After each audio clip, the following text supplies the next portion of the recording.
मित्र थे बचपन में, घनिष्ठ मित्र। जैसे जैसे बड़े हुए, एक की इच्छा थी कि मैं राजा बन जाऊं, सम्राट बनूं। उसका सारा ध्यान उसी ओर था। और दूसरा तप से भरा हुआ था, वैराग से भरा हुआ था। दोनों ही सफल हुए।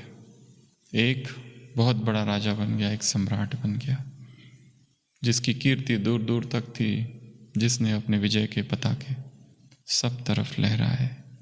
और दूसरा वैराग के पथ पर निकल पड़ा, इतना आगे निकल पड़ा, इतना आगे निकल पड़ा कि उसने वस्त्र भी छोड़ दिए आगे जाके, दिगंबर मुनि बन गया। वैराग की पराकाष्ठा, कुछ भी नहीं चाहिए संसार से। और उसकी भी बहुत ख्याति हुई वैराग्य जगत में, इसकी भी ख्याति हुई संसार में। और जब राजा को पता चला कि मेरा वो बचपन का मित्र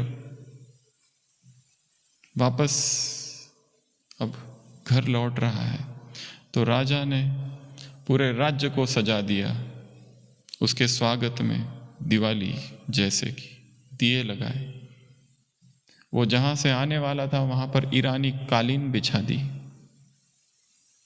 ताकि मेरा जो मित्र है, इतना त्यागी, इतना तपस्वी,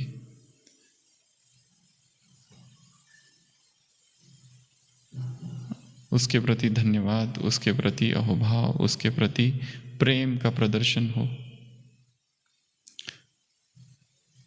और वो जो सन्यासी मित्र था, उसको लोगों ने आके बताया, तुम्हारा जो दोस्त है ना, देखो कैसा दिखावा कर रहा है अपने वैभव का। ये जो सारा हो रहा है ना, तुम्हें दिखाने की कोशिश है कि तुम कहाँ रह गए और मैं कहाँ रह गया। राजा का भाव ऐसा था नहीं, बीच के लोग ये करने वाले हमेशा से रहे हैं।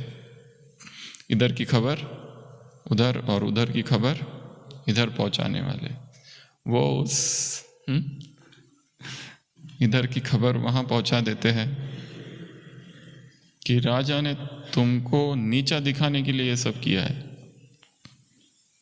वो सोचते हैं, अच्छा ये बात है, मैं भी कुछ कम नहीं, उसका वैभव है तो मेरा वैराग्य है। वो भी बिन बरसात, कोई बरसात का मौसम नहीं है, कालीन आता है, स्वागत होता है, राजा अपने सभी दरबारियों के साथ है, अपने पैरों में घुटने तक कीचड़ लगा लेता है और कीचड़ भरे पैरों से उस कालीन पर चलते हुए आता है। राजा को भी आश्चर्य होता है कि कीचड़ कहाँ से आया, कीचड़ तो है ही नहीं कहीं।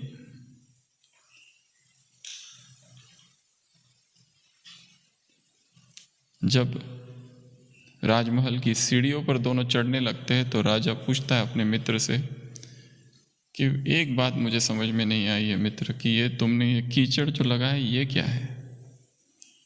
वो कहता है, तुम अपने वैभव का प्रदर्शन कर सकते हो, तो क्या मैं अपने वैराग का प्रदर्शन नहीं कर सकता?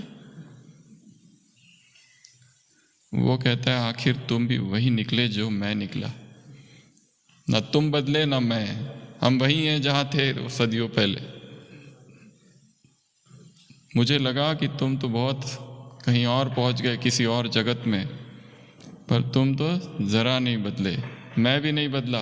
ये वैभव मेरे दंभ का प्रतीक है और तुम्हारा वैराग तुम्हारे दंभ का प्रतीक है। मैंने इस ओर यात्रा की तो तुमने उस ओर यात्रा की, बाकी हम दोनों वही हैं जहां पहले थे। एक सीधा खड़ा है, दूसरा शीर्षासन कर रहा है। बस एक संसार के भोग में डूबा है तो दूसरे ने त्याग कर दिया, पर दोनों का ध्यान उसी संसार में है, उसी भोग में है। एक कहता है, एक तो फिर भी ठीक है, वो स्वीकार करता है कि मैं डूबा हूं भोगों में, पर दूसरा जिसने छोड़ा है, जिसने त्याग किया है, उसमें छोड़ने की भावना इतनी प्रबल है और उस छोड़ने का अहंकार इतना ज्यादा है कि इसमें और उसमें बहुत अधिक अंतर नहीं है।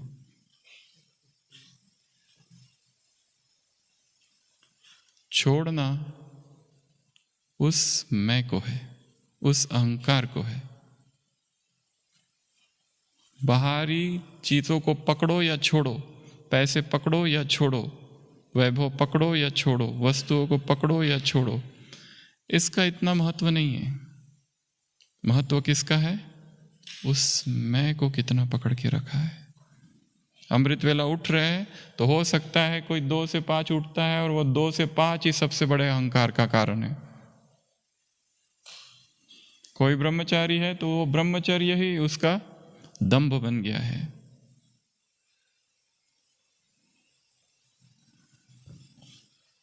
और अध्यात्म के मार्ग में तो इतनी सूक्ष्म बाधाएं हैं, इतने सूक्ष्म अहंकार है कि जो हम सोच भी नहीं सकते। हमारा रोम रोम अहंकार से ही तो भरा हुआ है।